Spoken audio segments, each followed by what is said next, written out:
વિદ્યાર્થી મિત્રો, સ્વાગત છે આપનું અમારા ઓનલાઈન એજ્યુકેશનના પ્લેટફોર્મ ઉપર। તો મિત્રો, આપણે આની અગાઉના વિડીયોમાં ઈ કોમર્સના તમામ વિનિયોગ વિશેની ચર્ચા કરી ગયા। આજે આપણે આ વિડીયો લેક્ચરની અંદર પરંપરાગત વ્યવસાય અને ઈ કોમર્સ વચ્ચેનો તફાવત જોઈશું।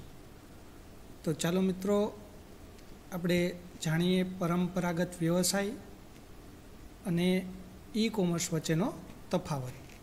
તો મિત્રો, આપ સૌ જાણો છો કે ઇન્ટરનેટના વિકાસને કારણે ઈ કોમર્સનો ઉપયોગ વધવાથી પરંપરાગત વ્યવસાયોની સ્પર્ધામાં નોંધપાત્ર પરિવર્તન આવ્યું છે। પરંપરાગત વ્યવસાયમાં સંસ્થાએ કોઈ એક જ ઉદ્યોગ સાથે અને તે પણ સીમિત ભૌગોલિક વિસ્તારમાં જ સ્પર્ધા કરવાની રહે છે। તો મિત્રો, કહેવાનો અર્થ એ છે કે આજે આપણે સૌ કોઈ જાણીએ છીએ કે આજે લોકો ઇન્ટરનેટનો ઉપયોગ વધારે ને વધારે દિવસે ને દિવસે વધારે પ્રમાણમાં કરી રહ્યા છે, જેને લીધે ઈ કોમર્સનો સારો એવો વિકાસ થયો છે। તો મિત્રો, આજે ઈ કોમર્સનો ઉપયોગ વધ્યો છે, તેની અસર પરંપરાગત વ્યવસાય પર પણ પડી છે। તો મિત્રો, તફાવતની દૃષ્ટિએ જોવા જાય તો જે પરંપરાગત વ્યવસાય છે તેમાં સંસ્થાએ જે પોતાનો બિઝનેસ ચલાવે છે, સંસ્થા જે પોતે વેપાર કરે છે, તે એક સીમિત ભૌગોલિક વિસ્તારમાં જ એને કરવાનો રહે છે અને જે તે અધર બિઝનેસ કે બીજા અન્ય કોઈ ઉદ્યોગ ધંધા છે તેની સાથે બજારમાં જે સ્પર્ધા કરવાની રહે છે તે એક સીમિત વિસ્તાર પૂરતી જ મર્યાદિત થઈ જાય છે। જ્યારે ઈ કોમર્સ છે તો ઈ કોમર્સમાં એવું કોઈ સીમિત ભૌગોલિક વિસ્તારનું બંધન નડતું નથી। તેમાં આખા દુનિયાના કોઈ પણ ખૂણેથી અને કોઈ પણ સમયે તમે વ્યાપાર કરી શકો છો। એ ઉપરાંત મિત્રો, અમુક ઉત્પાદનો એવા હોય છે કે જે ગ્રાહક સ્પર્શ કરીને, સૂંઘીને કે તપાસીને લેવા ઈચ્છતો હોય છે। તો આવી પ્રોડક્ટનું ઈ કોમર્સની મદદથી વેચાણ કરવું મુશ્કેલ છે। એટલે મિત્રો, કહેવાનો અર્થ એવો છે કે જો કોઈ પ્રોડક્ટ જે બજારની અંદર મળે છે એ પ્રોડક્ટ છે, માનો કે ગ્રાહકને સ્પર્શ કરીને અથવા તો એક વખત તપાસીને લેવી હોય તો એ વસ્તુ ઈ કોમર્સ ઉપર શક્ય નથી। દાખલા તરીકે આપણે વાત કરીએ મિત્રો, તો શાકભાજી છે, અનાજ છે, આવી વસ્તુ ગ્રાહક છે એ ઓનલાઈન લેવાનું પસંદ કરતો નથી। એ પહેલાં જે તે વસ્તુને સ્પર્શ કરશે, જોશે, તપાસશે, ત્યારબાદ તેની ખરીદી કરી શકશે। તો આ વસ્તુ પરંપરાગત વ્યવસાયમાં શક્ય છે, જ્યારે ઈ કોમર્સ પર આવી વસ્તુનું વેચાણ કરવું બહુ મુશ્કેલ છે। એ ઉપરાંત મિત્રો, ખાસ તફાવત જોવા જાય તો જે પરંપરાગત વ્યવસાય છે તેમાં નિશ્ચિત સમયગાળા દરમિયાન અથવા તો વ્યવસાયના કલાકો દરમિયાન જ વ્યાપાર કરવામાં આવે છે, જ્યારે એની સરખામણીએ ઈ કોમર્સની અંદર વ્યાપાર 24/7 એટલે કે 24 કલાક કોઈ પણ સમયે ને કોઈ પણ સ્થળેથી છે ઈ કોમર્સની મદદથી વ્યાપાર કરી શકાય છે। તેમાં કોઈ પણ જાતનું સમયનું બંધન હોતું નથી। એ ઉપરાંત મિત્રો, ઈ કોમર્સમાં અને પરંપરાગત વ્યવસાયમાં બીજા ઘણા બધા પ્રકારના ફેરફારો છે, તફાવત છે, જે આપણે જોઈએ। તો એ ઉપરાંત મિત્રો, જે આપણે પરંપરાગત વ્યવસાયની વાત કરીએ તો મિત્રો, પરંપરાગત વ્યવસાયમાં જે તે પ્રોડક્ટની જાહેરાત કે એનું માર્કેટિંગ છે એ અમુક વર્તમાનપત્રો છે અથવા તો પેમ્પલેટ્સ છે, એના દ્વારા એનું માર્કેટિંગ અને એની જાહેરાત કરવામાં આવે છે। જ્યારે ઈ કોમર્સ પરની પ્રોડક્ટ જે છે એની જાહેરાત ઇલેક્ટ્રોનિક સંસાધનો દ્વારા થાય છે, એટલે કે એની જાહેરાત પણ ઓનલાઈન કરવામાં આવે છે। એ ઉપરાંત પરંપરાગત વ્યવસાયની અંદર તમને અમુક જે ફેસિલિટી છે, જેવી કે કોઈ પણ ગ્રાહક છે એની સાથે તમે સીધા કોમ્યુનિકેશનમાં રહી શકો છો, જ્યારે ઈ કોમર્સમાં ગ્રાહક સાથે ડાયરેક્ટ કોમ્યુનિકેશન કરવામાં આવે છે। એની પાસેથી બધી સલાહ સૂચનો ઓનલાઈન મંગાવવામાં આવે છે। એ ઉપરાંત પરંપરાગત વ્યવસાયની અંદર જે છે ઓનલાઈન પેમેન્ટના ઓપ્શન્સ ઓછા જોવા મળે છે, જ્યારે ઈ કોમર્સની મદદથી મિત્રો તમે કોઈ પણ પ્રોડક્ટનું ઓનલાઈન પેમેન્ટ પણ કરી શકો છો. તો મિત્રો આવી અનેક બાબતોમાં બંને વચ્ચે પરંપરાગત વ્યવસાય અને ઈ કોમર્સ વચ્ચે ઘણી સામ્યતા જોવા મળે છે.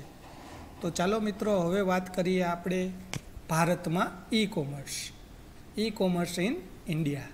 તો આપ સૌ કોઈ જાણો છો મિત્રો કે ભારતમાં દિવસે ને દિવસે ઇન્ટરનેટના વપરાશ વધી રહ્યો છે.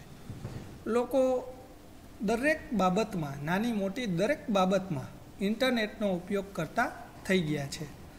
તો મિત્રો આજકાલ આ ઈ કોમર્સને લીધે તમે ઘરે બેઠા બેઠા ફક્ત એક બટન પર ક્લિક કરી અને દુનિયાની કોઈ પણ સ્થળની વસ્તુ કોઈ પણ સ્થળેથી કોઈ પણ સમયે મંગાવી શકો છો. તો મિત્રો આ ઈ કોમર્સને લીધે એક નવી જ ક્ષિતિજો અને નવી તકો ખુલી છે. તો મિત્રો આ રીતે ભારતમાં ઈ કોમર્સનો વપરાશ દિવસે ને દિવસે વધી રહ્યો છે. તો ચાલો મિત્રો આગળ એના વિશે જાણીએ કે ભાઈ આપણે જે આ ભારતમાં ઈ કોમર્સનો વિકાસ થયો છે, આપણે એ જાણીએ જ છીએ કે ભારત દેશની સરખામણીમાં બીજા અન્ય દેશોમાં પણ ઈ કોમર્સનો ઝડપથી વિકાસ થયો છે. આમ જોવા જઈએ મિત્રો તો ભારતમાં ઈ કોમર્સ બહુ મોડો જોવા મળ્યો છે.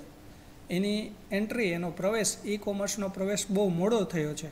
છતાં પણ ઘણા બધા પરિબળોને લીધે ઈ કોમર્સનો વિકાસ બહુ ઝડપથી થયો છે. જેમ કે એમાં તેના ભાગ ભજવતા પરિબળો આપણે જોઈ શકીએ, જેમ કે ઇન્ટરનેટનું જોડાણ, બ્રોડબેન્ડ, અને હાલમાં અત્યારે આપણે જે અમુક સેવાઓ મળી રહી છે 4G, 5G, આવી બધી સેવાઓ મળવાને લીધે, એ ઉપરાંત લેપટોપ, સ્માર્ટફોન, આ બધાનો ઉપયોગ દિવસે ને દિવસે વધી રહ્યો છે મિત્રો.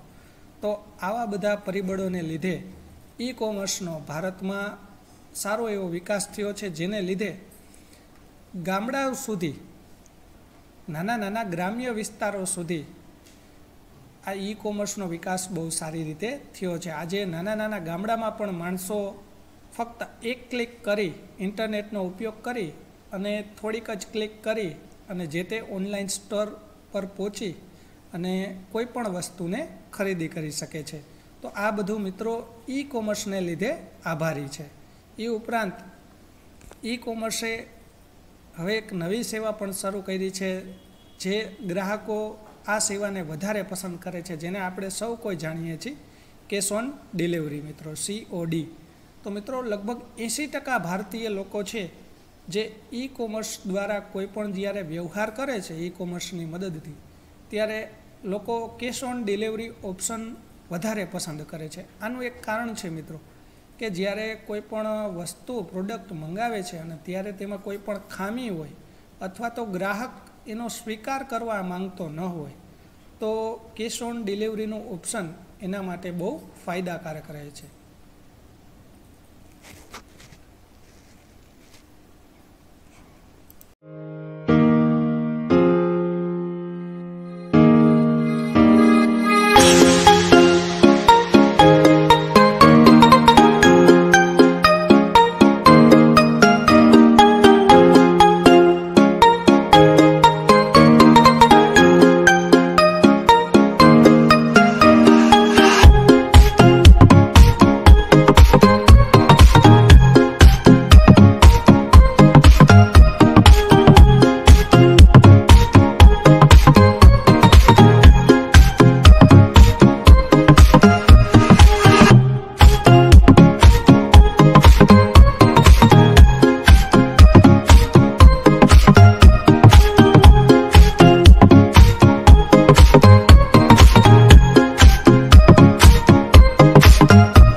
ચાલો મિત્રો, હવે આપણે ઈ કોમર્સના ફાયદા વિશે જાણીએ. તો મિત્રો, આપ સૌ કોઈ જાણો છો કે ઇન્ટરનેટના વિકાસને લીધે સંસ્થાઓ પોતાના વ્યવસાયના પ્રસાર માટે એટલે કે માર્કેટિંગ માટે અનેક નવીન અને આકર્ષક યોજનાઓ શોધી રહી છે. આજે એવી સફળ સંસ્થા શોધવી મુશ્કેલ છે કે જે પોતાની પ્રવૃત્તિ માટે કોમ્પ્યુટરનો ઉપયોગ કરતી ન હોય. એટલે મિત્રો, કહેવાનો અર્થ એ છે કે આજે દુનિયાની અંદરનો જે તમામ પ્રકારના વ્યવસાય છે દુનિયાના, એ બધા વ્યવસાયમાં ક્યાંક ને ક્યાંક તો ઇન્ટરનેટનો અને કોમ્પ્યુટરનો ઉપયોગ થાય જ છે. ઈ કોમર્સનો ઉપયોગ કોઈ પણ એક ક્ષેત્રમાં તો થાય છે ને થાય જ છે. આના વિના અશક્ય છે. તો મિત્રો, આ ઈ કોમર્સ છે, આ ટેકનોલોજીના ઘણા બધા ફાયદા રહેલા છે.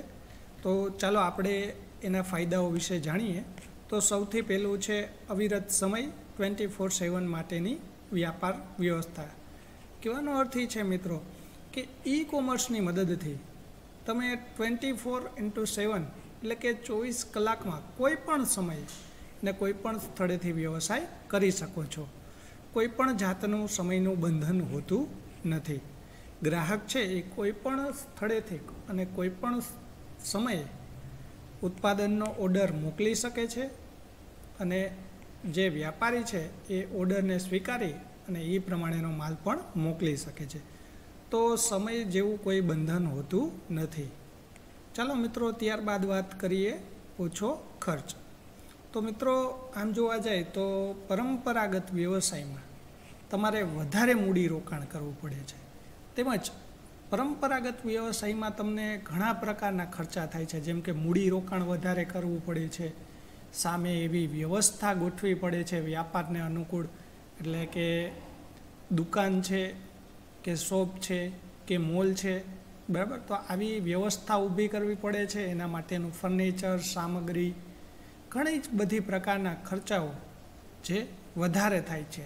અને એની તુલનામાં ઈ કોમર્સમાં મૂડી રોકાણ બહુ ઓછું હોય છે. એટલે કે મૂડી રોકાણ છે એ ઈ કોમર્સમાં બહુ અલ્પતમ હોય છે. એટલે કે કોઈ પણ ગ્રાહક, કોઈ પણ વ્યક્તિને કોઈ પણ સ્થાનિક વ્યવસાય કે કંઈ પણ પોતાનો સ્ટોર શરૂ કરવો હોય તો બહુ ઓછા ખર્ચમાં તે શરૂ કરી શકે છે. ત્યારબાદ મિત્રો, આપણે અગાઉ પણ વાત કરી હતી એ પ્રમાણે મિત્રો, સરહદ કે ભૌગોલિક મર્યાદાનો અભાવ. તો આપણે જાણીએ જ છીએ મિત્રો કે જે આપણો પરંપરાગત વ્યવસાય છે તેમાં જે વ્યાપાર છે એની એક સીમા નિશ્ચિત છે. વ્યાપાર કરવાની સીમા એક નિશ્ચિત છે. તેને હરીફાઈ પણ નિશ્ચિત સીમા વિસ્તારમાં કરવાની હોય છે. જ્યારે આપણે જાણીએ છીએ કે ઈ કોમર્સ છે એ આખા વર્લ્ડ લેવલે ફેલાયેલું છે. એટલે કે દુનિયાના તમામ ખૂણાઓ સુધી ઈ કોમર્સ છે એ વિસ્તરેલું છે. એટલે ઈ કોમર્સની મદદથી તમે દુનિયાના કોઈ પણ સ્થળેથી વ્યાપાર કરી શકો છો અને દુનિયાના બીજા ઘણા બધા અધર બિઝનેસ છે, અન્ય વ્યવસાયો છે, તેની સાથે પણ તમે સ્પર્ધા કરી શકો છો. એટલે ઇન્ટરનેટની મદદથી તમારા વ્યવસાયને ઇન્ટરનેટ પર અપલોડ કરી અને એનો વૈશ્વિક વિસ્તાર સુધી પહોંચાડવું સરળ બને છે. ત્યારબાદ ઉન્નત અને વધુ સારી ગ્રાહક સેવા.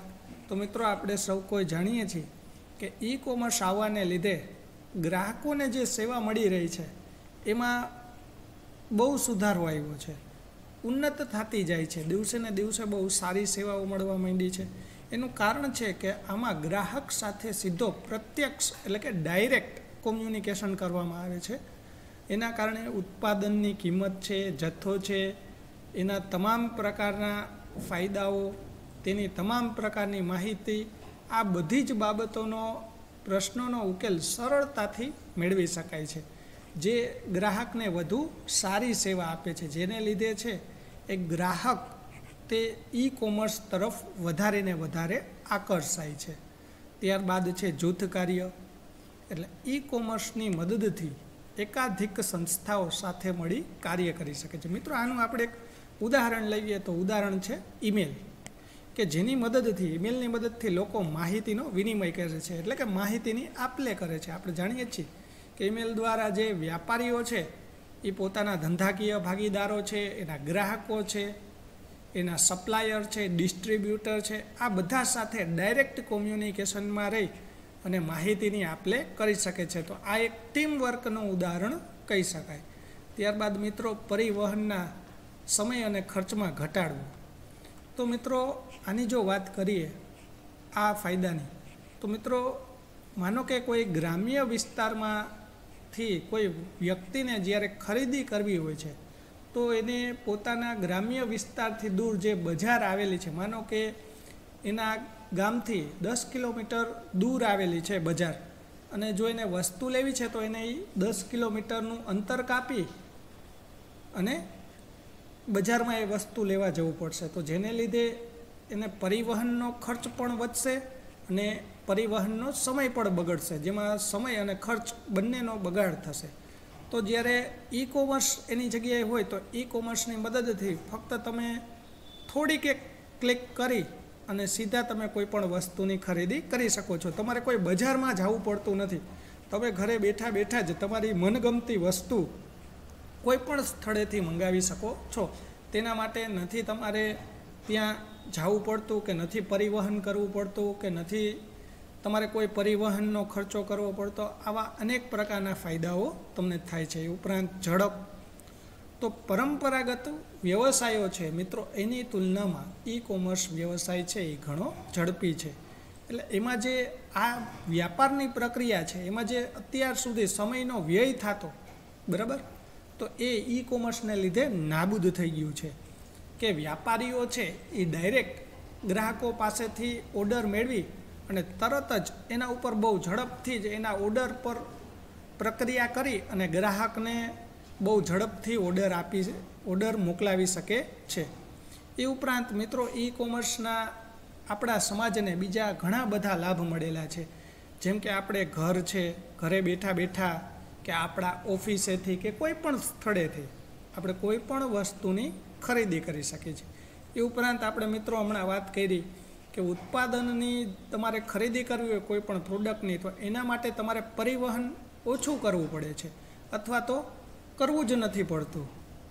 એ ઉપરાંત પ્રદૂષણમાં પણ ઘટાડો, કારણ કે જો તમે વસ્તુ લેવા માટે વાહન લઈને બજારમાં જશો તો એને કારણે પ્રદૂષણ થાય. અને આપણે જાણીએ છીએ કે ઘણી વખત ટ્રાફિકની સમસ્યાઓમાં આપણે ફસાઈ છીએ. તો આવા સમયે પરિવહન ખર્ચે વધી જાય છે અને આપણો સમય ખોટો બગડે છે. તો ઈ કોમર્સની મદદથી તો મિત્રો આપણે ઘરે બેઠા બેઠા જ કોઈ પણ વસ્તુને ખરીદી કરી શકીએ છીએ. તો આપણને આ પરિવહન અને ટ્રાફિક સમસ્યાનો પ્રશ્ન રહેતો નથી. એ ઉપરાંત મિત્રો આપણે આરોગ્યલક્ષી સેવાઓ છે એ પણ ઈ કોમર્સની મદદથી ઓનલાઈન મેળવી શકીએ છીએ. અને છેલ્લે મિત્રો લાસ્ટમાં ડિસ્ટન્સ લર્નિંગ અને અભ્યાસ. તો મિત્રો અત્યારે આપણે જો અત્યારે ભણી રહ્યા છીએ તો એ પણ ઈ કોમર્સની મદદથી આપણે ઓનલાઈન ભણી શકીએ છીએ. તો તમે ઘરે બેઠા બેઠા કોઈ પણ સ્થળેથી અને કોઈ પણ જે ફિલ્ડ છે એનો તમે અભ્યાસ કરી શકો છો. તો ચાલો મિત્રો, આ બધા હતા ઈ કોમર્સના ફાયદા. હવે તેના ગેરફાયદા અને બધા બિઝનેસ મોડેલ છે એની આપણે આવનારા નેક્સ્ટ વિડીયોમાં ચર્ચા કરીશું. તો ત્યાં સુધી આવજો મિત્રો. આભાર. અસ્તુ. જય હિન્દ. ચાલો વિદ્યાર્થી મિત્રો, આપણે ઈ કોમર્સના ફાયદાઓ જોઈ ગયા. ત્યારબાદ ચાલો મિત્રો હવે આપણે ઈ કોમર્સની મર્યાદાઓ જોઈએ. તો મિત્રો આપણે જાણીએ છીએ કે કોઈ પણ વસ્તુની બે બાજુઓ હંમેશા હોય જ છે, ફાયદા અને ગેરફાયદા. જો એના ફાયદા છે તો તેની સાથે સાથે તેની થોડીક મર્યાદા પણ હોય છે. તો મિત્રો ચાલો જાણીએ આપણે ઈ કોમર્સની મર્યાદાઓ. તો મિત્રો આપણે એમ કહી શકીએ કે ઈ કોમર્સ છે આજે બહુ આટલું ઝડપથી વિકસી રહ્યું છે. એના અનેક પ્રકારના ફાયદાઓ છે, પણ સાથે સાથે ક્યાંક ને ક્યાંક તેની થોડીક મર્યાદાઓ પણ આવી જાય છે. તો ચાલો મિત્રો એ એક પછી એક એમ દરેક મર્યાદાને આપણે વ્યવસ્થિત રીતે સમજીએ. તો મિત્રો પેલું છે પરિવર્તનનો પ્રતિકાર. તો મિત્રો આપણે જાણીએ જ છીએ કે પરિવર્તન એ સંસારનો નિયમ છે.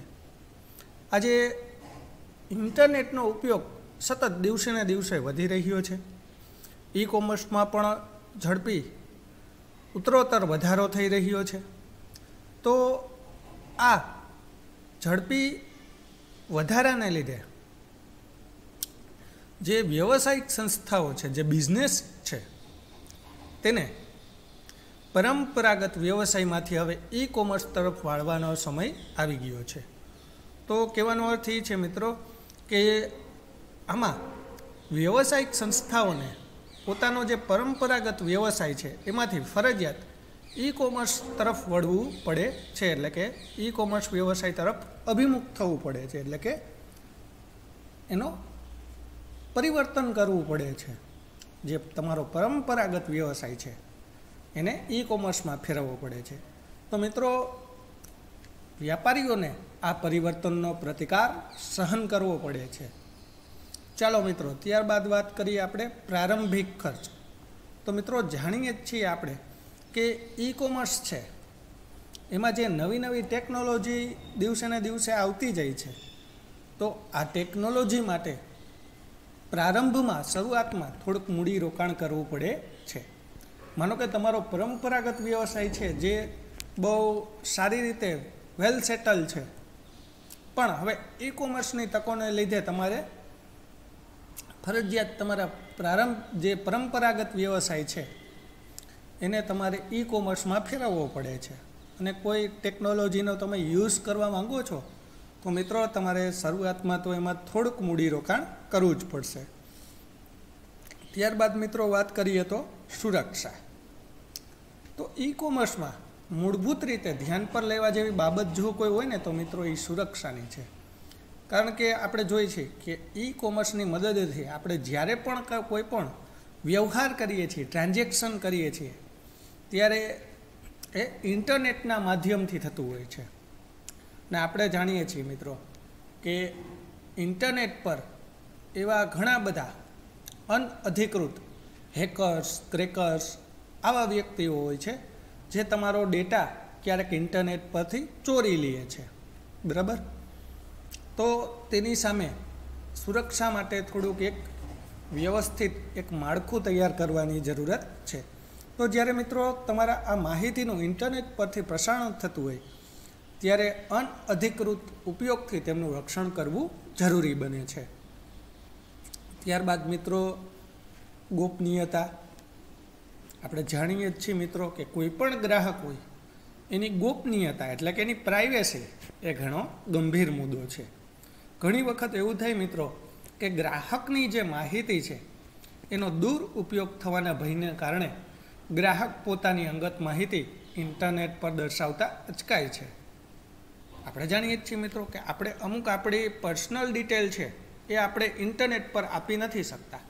શું કામ? કારણ કે આપણને અમુક પ્રકારનું જોખમ રહેલું છે. આપણને એવો ડર છે કે આપણે જે માહિતી આપેલી છે એને ખરેખર પ્રાઇવેસી એને આપવામાં આવે છે, ખરેખર એને ગોપનીય રાખવામાં આવે છે કે નહીં, આવો દરેક વ્યક્તિને ડર થાય છે. અને આપણે જાણીએ છીએ કે મિત્રો અમુક સંસ્થાઓ અને અમુક વેબસાઇટ એવી છે કે જે પોતાના કસ્ટમર્સની માહિતી અન્ય કોઈ પણ થર્ડ પાર્ટી છે એને વેચે છે.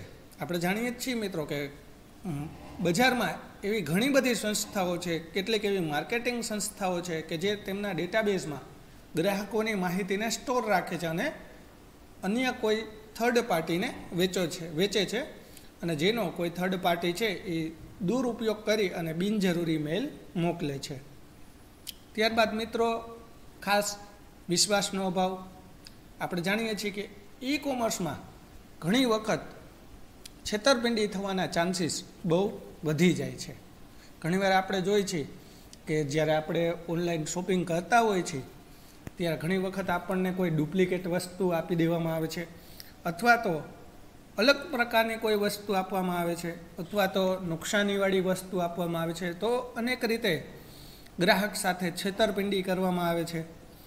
તો આને લીધે ગ્રાહકમાં વિશ્વાસનો અભાવ જન્મે છે. તો મિત્રો આપણે જાણીએ છીએ કે કેટલીક વાર ઉત્પાદન ન પહોંચાડવાની છેતરપિંડી, ઉત્પાદન અંગેની ભ્રામક રજૂઆત, ચૂકવણીની સુરક્ષાનો અભાવ, આવા ઘણા બધા કારણોસર છે. એને લીધે ગ્રાહકોમાં ઈ કોમર્સ પ્રત્યે વિશ્વાસનો અભાવ જોવા મળે છે. ત્યારબાદ ઉત્પાદનને પહોંચાડવાનો સમય. તો આ મિત્રો આપણે જાણીએ જ છીએ કે જ્યારે આપણે સ્થાનિક દુકાનમાં જ્યારે આપણે ખરીદી કરવા જઈએ છીએ ત્યારે આપણે એને સાથે લઈ જઈ શકીએ છીએ. બરાબર, ઉત્પાદનની ખરીદી કરી અને એને સાથે લઈ જઈ શકીએ. જે તે વસ્તુને આપણે ખરીદી કરી લીધા પછી આપણે એને સાથે લઈ જઈ શકીએ. પણ ઈ કોમર્સનો ઉપયોગ કરી અને આપણે એવા ઉત્પાદનો ખરીદતા હોઈએ છીએ કે જે સ્થાનિક રીતે ઉપલબ્ધ નથી હોતા. એનો અર્થ એ થાય કે ઉત્પાદનને મોકલવામાં સમય લાગશે અને ખર્ચ થશે. દૂરના સ્થળેથી ઉત્પાદનનો ઓર્ડર આપવામાં આવ્યો હોય તો તેને મોકલવાનો ખર્ચ પણ વધારે ચૂકવવો પડે છે. કારણ કે ઘણી વખત એવું બને છે મિત્રો કે આપણે મોટે ભાગે ઇન્ટરનેટ પરથી એવી જ વસ્તુઓ મંગાવીએ છીએ કે જે આપણને સ્થાનિક બજારમાંથી નથી મળી રહેતી. તો એ વસ્તુ છે એનો ઓર્ડર આપ્યા પછી જે તે વસ્તુ પર એની શિપિંગની પ્રક્રિયા શરૂ થશે. ત્યારબાદ ઓર્ડર છે એ ધીમે ધીમે આપણા સુધી પહોંચશે. બરાબર, આપણે કોઈ દૂરના સ્થળેથી મંગાવ્યો હશે તો ત્યાંથી ઓર્ડર પહેલાં શિફ્ટ થશે કોઈ પણ વાહનમાં. બરાબર, ત્યારબાદ ટ્રાન્સપોર્ટ દ્વારા એને આપણા સુધી આવતા થોડોક સમય લાગી શકે છે. હાલ તો અત્યારે બહુ ઝડપી થઈ ગયું છે આ પ્લેટફોર્મ, પણ તોય તેમ છતાંય કદાચને આમ થોડોક સમય લાગી શકે તો ઉત્પાદનને પહોંચાડવાનો સમય છે એ પણ વધી જાય છે. ત્યારબાદ મિત્રો આપણે હવે ઈ કોમર્સની વ્યવસાયિક પ્રતિકૃતિઓ એટલે કે જે એના બિઝનેસ મોડેલ છે, ઈ કોમર્સના બિઝનેસ મોડેલ, તેના વિશે આપણે વાત કરીએ. તો મિત્રો આપણે જોઈએ છીએ કે ઈ કોમર્સમાં ઘણા બધા પક્ષકારો આવી જાય છે. બરાબર, વ્યાપારી, ગ્રાહક, બરાબર, સેવા આપનાર, સેવા લેનાર, સપ્લાયર, વેન્ડર, ડિસ્ટ્રીબ્યુટર. તો આ બધા જ પક્ષકારો છે એની વ્યવસાયિક પ્રતિકૃતિ એટલે એની જે વ્યવસાયિક કરવાની જે ઢબ છે, જે પક્ષકાર છે, એને અમુક ભાગમાં વેચી દેવામાં આવ્યા છે કે જેના આધારે જાણી શકાય કે કયા પ્રકારનો વ્યવસાય કરે છે. તો મિત્રો ચાલો આપણે આ બધા બિઝનેસ મોડેલ વિશે જાણીએ. તો બિઝનેસ મોડેલ છે વ્યવસાયથી ગ્રાહક એટલે કે બિઝનેસ ટુ કન્ઝ્યુમર, જેને આપણે B2C કહેછીએ. અને બીજું છે વ્યવસાયથી વ્યવસાય એટલે કે બિઝનેસ ટુ બિઝનેસ, જેને કહેછીએ આપણે B2B. ત્યારબાદ છે ગ્રાહકથી ગ્રાહક એટલે કે કન્ઝ્યુમર ટુ કન્ઝ્યુમર, જેને આપણે C2C કહેછીએ. અને ગ્રાહકથી વ્યવસાય એટલે કે કન્ઝ્યુમર ટુ બિઝનેસ, જેને આપણે C2B કહેછીએ. તો ચાલો મિત્રો આપણે સૌથી પહેલું જોઈએ વ્યવસાયથી ગ્રાહક એટલે કે બિઝનેસ ટુ કન્ઝ્યુમર, જેનું શોર્ટ ફોર્મ છે B2C. તો મિત્રો આપણે જાણીએ છીએ કે જે આ વ્યવસાયિકો છે, સંસ્થાઓ છે, એ એના ગ્રાહકોને એના ઉત્પાદનો, એની પ્રોડક્ટ્સ કે એની સેવાઓનું વેચાણ કરે છે. અને ગ્રાહક છે એ કોઈપણ સમયે અને કોઈપણ સ્થળેથી એ વસ્તુનો ઓર્ડર આપે છે. અને વેચનાર છે એ પોતાની પ્રોડક્ટનું ડાયરેક્ટ એ કસ્ટમરને કોઈપણ જાતના મધ્યસ્થી વિના જ, વચ્ચે કોઈપણ જાતના દલાલ કે અન્ય માધ્યમ સિવાય ડાયરેક્ટ પોતાના કસ્ટમરને વસ્તુને મોકલી આપે છે. તો આ થયું મિત્રો બિઝનેસ ટુ કન્ઝ્યુમર B2C, એટલે કે બિઝનેસ છે એનાથી ડાયરેક્ટ કસ્ટમરને બરાબર કોન્ટેક્ટ. તો મિત્રો આને આપણે ઉદાહરણ જોઈએ તો આની અંદર B2Cમાં ઓનલાઈન બેન્કિંગ છે, મકાનની લે વેચ છે, પરિવહન સુવિધાઓ છે, આ બધા આના ઉદાહરણ છે. ત્યારબાદ મિત્રો આપણે જોઈએ તો B2Cને લગતી વેબસાઇટ જેમ કે Amazon.com, Flipkart.com, Rediff.com. બરાબર, આપણે જાણીએ જ છીએ કે એમેઝોન છે તો એક પ્રકારનો વ્યવસાય છે, ઈ કોમર્સ સંસ્થા છે જે ડાયરેક્ટ પોતાના ગ્રાહકોને માલ આપે છે. બરાબર, તો આ B2Cનું એક સરસ મજાનું ઉદાહરણ છે. મિત્રો તમે જોઈ શકો છો અહીંયા જો તમને ફ્લિપકાર્ટનું હોમ પેજ પણ દર્શાવેલું છે જે આ B2Cનું ઉદાહરણ છે. ચાલો મિત્રો ત્યારબાદ હવે આપણે વાત કરીએ વ્યવસાયથી વ્યવસાય. તો મિત્રો જે જુદા જુદા વ્યવસાયીઓ છે, જે વ્યાપારી અને વ્યાપારી વચ્ચે જે પ્રક્રિયા થાય છે ને, એ મિત્રો વ્યવસાયથી વ્યવસાય એટલે કે બિઝનેસ ટુ બિઝનેસ કહી શકાય. B2Bમાં આપણે જોવા જઈએ તો મિત્રો એની અંદર વેચનાર અને ખરીદનાર આ બંને વ્યવસાય છે. એટલે કે સપ્લાયર અને ડિસ્ટ્રીબ્યુટર. આનું સરસ મજાનું ઉદાહરણ છે, સપ્લાયરથી ડિસ્ટ્રીબ્યુટર. મિત્રો આપણે જાણીએ છીએ કે જ્યારે સ્થાનિક બજારમાં જે વસ્તુ મળે છે ને, એ વેપારી છે એ કોઈ અન્ય એજન્સી પાસેથી માલ ખરીદે છે, અને એજન્સી છે એ માલ છે એ કોઈ કંપનીમાંથી મંગાવે છે. તો મિત્રો આપણે જોઈ શકીએ છીએ કે ડાયરેક્ટ કંપનીમાંથી ગ્રાહક સુધી માલ નથી પહોંચતો, પણ વચ્ચે બીજા ઘણા બધા પક્ષકારો હોય છે, જેમ કે એજન્સી હોય છે, ડિસ્ટ્રીબ્યુટર હોય છે. તો આ ડિસ્ટ્રીબ્યુટર છે એ એજન્સીને માલ આપે છે, અથવા તો ડિસ્ટ્રીબ્યુટર છે એ અન્ય વેપારીને માલ આપે છે, ત્યારબાદ એ માલ છે એ કસ્ટમર સુધી પહોંચે છે.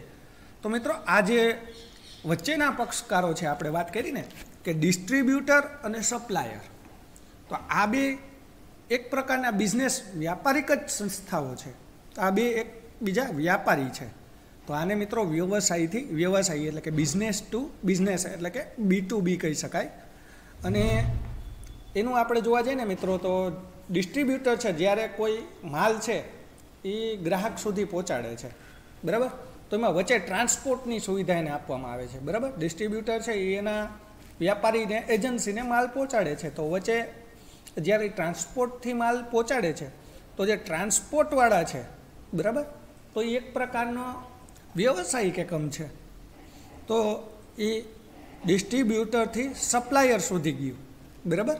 આ ટ્રાન્સપોર્ટ છે એ એક સપ્લાયરનું કામ કરે છે, એટલે આ ડિસ્ટ્રીબ્યુટરથી સપ્લાયર. તો મિત્રો આ એક પ્રકારનું B2Bનું ઉદાહરણ છે, અને એની વેબસાઇટ્સ છે મિત્રો commodity.com અને TradeIndia.com. આ બધા B2Bના ઉદાહરણ છે. ત્યારબાદ મિત્રો ગ્રાહકથી ગ્રાહક એટલે કે કન્ઝ્યુમર ટુ કન્ઝ્યુમર, C2C, બરાબર. જે ગ્રાહક અને ગ્રાહક વચ્ચે જે ઈ કોમર્સની પ્રવૃત્તિ થાય, આવા વ્યવહારોને મિત્રો આપણે ગ્રાહકથી ગ્રાહક બિઝનેસ મોડેલમાં લઈ શકીએ. જેમ કે એનું સરસ મજાનું ઉદાહરણ જો મિત્રો આપણે જોવું હોય તો એ છે ઓનલાઈન હરાજી. આપણે જાણીએ જ છીએ કે ઓનલાઈન હરાજીની અંદર જાહેરાત દ્વારા ગ્રાહકને આપણે ડાયરેક્ટ સોદો કરવાની સુવિધા આપીએ છીએ. તો મિત્રો આપણે જાણીએ જ છીએ કે ઓનલાઈન હરાજીની અંદર જે આપણે વસ્તુનું વેચાણ કરનારો છે જે વ્યક્તિ, એ પણ કોઈ એક ગ્રાહક છે.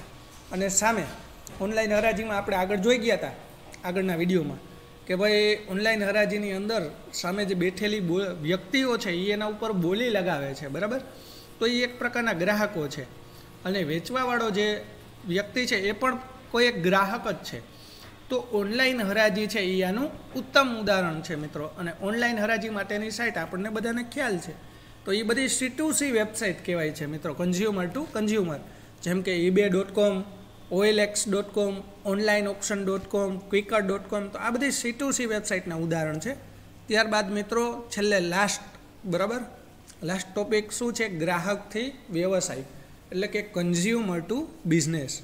તો મિત્રો આપણે જાણીએ છીએ કે જ્યારે કોઈ પણ ગ્રાહક દ્વારા ઉત્પાદન કે સેવાની કિંમત નક્કી કરવામાં આવે ત્યારે ગ્રાહકથી વ્યવસાય પ્રતિકૃતિ લાગે. તો મિત્રો હમણાં જ આપણે જોયું ને ઓલું હરાજી.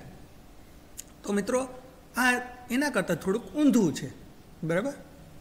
આપણે જોતા હતા કે જ્યારે હરાજી થાય ત્યારે ગ્રાહક છે એ બોલતું જાય, બરાબર.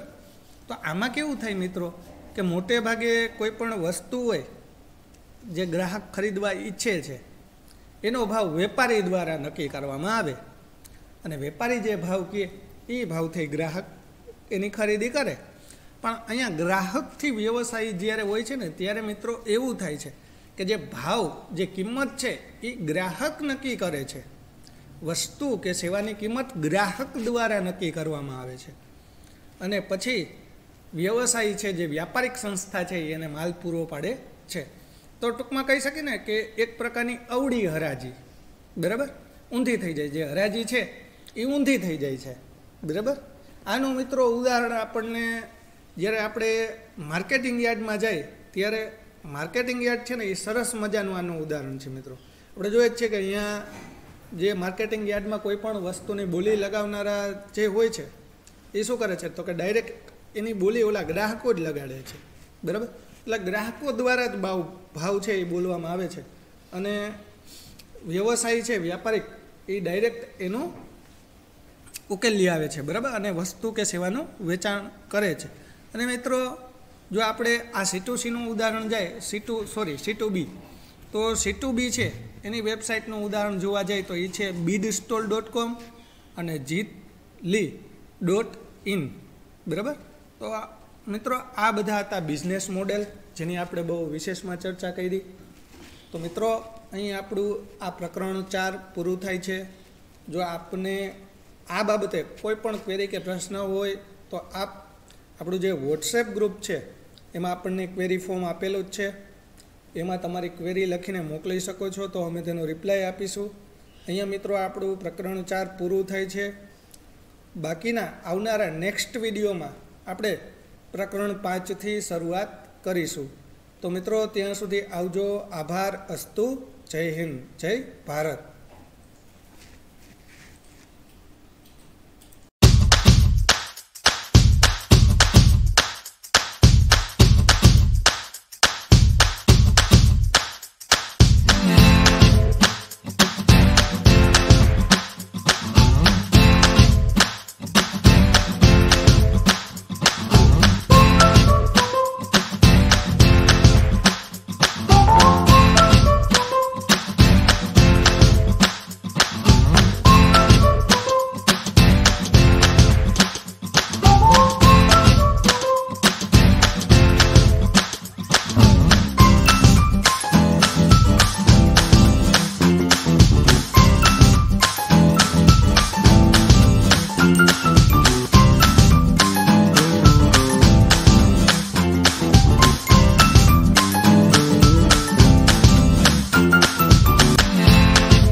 Created using Powtoon. दोस्तों, काइज़ेन वर्ल्ड में आप सभी का स्वागत है। आज हम बात करने वाले B2B, B2C, C2B और C2C बिजनेस मॉडल की। तो चलिए शुरू करते हैं। B2B means business to business model. Usually most of the businesses इस मॉडल में आते हैं। ये एक software company, marketing agency, raw material supplier company हो सकती है। इसमें बिजनेसेस अपने प्रोडक्ट्स और सर्विसेज सेल करते हैं दूसरे बिजनेसेस को। एग्जांपल, इंटेल एक अमेरिकन मल्टीनेशनल कंपनी है जो प्रोसेसर बनाती है। इंटेल अपने processor computer system manufacturing companies like Apple, Lenovo, HP, Dell जैसी कंपनीज को सेल करती है। B2B में जो ट्रांजैक्शन होता है प्रोडक्ट और सर्विसेज का, वो दो बिजनेसेस के दरमियान होता है। B2C means business to consumer model. ये एक ट्रेडिशनल और most common type business model है। ये एक रेस्टोरेंट, डिपार्टमेंट स्टोर एक्सेट्रा हो सकता है। इसमें बिजनेसेस अपने प्रोडक्ट्स और सर्विसेज डायरेक्टली कंज्यूमर को सेल करते हैं। एग्जांपल, अमेज़ॉन एक ई-कॉमर्स मार्केटप्लेस है जो अपने प्रोडक्ट्स और सर्विसेज डायरेक्टली कंज्यूमर्स को सेल करती है। C2B means consumer to business model. इन दिनों में ये मॉडल मार्केट में बहुत पॉपुलर है। इसमें कंज्यूमर अपने प्रोडक्ट्स, अपनी आइडियाज़ अदर बिजनेसेस को सेल करते हैं। Example Google video, other animation web. ये एक ऐसा प्लेटफॉर्म है जहाँ पर कंज्यूमर अपना कंटेंट, आइडियाज़ बिजनेसेस को सेल करते हैं। C2C means consumer to consumer model. Internet की वजह से ये मॉडल बहुत पॉपुलर हो गया है। इसमें एक कंपनी कॉमन प्लेटफॉर्म प्रोवाइड करती है 2 या 2 से ज़्यादा इंडिविजुअल्स के लिए जो अपने प्रोडक्ट्स बाय या सेल करना चाहते हैं। एग्जाम्पल OLX एक ऐसा प्लेटफॉर्म है जहाँ पर कंज्यूमर्स अपने प्रोडक्ट्स सेल कर सकते हैं दूसरे कंज्यूमर्स को, और दूसरे कंज्यूमर्स से प्रोडक्ट बाय भी कर सकते हैं। C2C में जो प्रोडक्ट का ट्रांजैक्शन होता है वो 2 कंज्यूमर्स के दरमियान होता है। दोस्तों, जो B2B और C2B मॉडल्स हैं उसमें बिजनेसेस को टारगेट किया जाता है, और जो B2C और C2C मॉडल्स हैं उसमें कंज्यूमर्स को टारगेट किया जाता है। दोस्तों, अगर आपको ये वीडियो अच्छा लगा तो प्लीज़ इसे लाइक, शेयर और सब्सक्राइब ज़रूर कीजिएगा। Thanks for watching.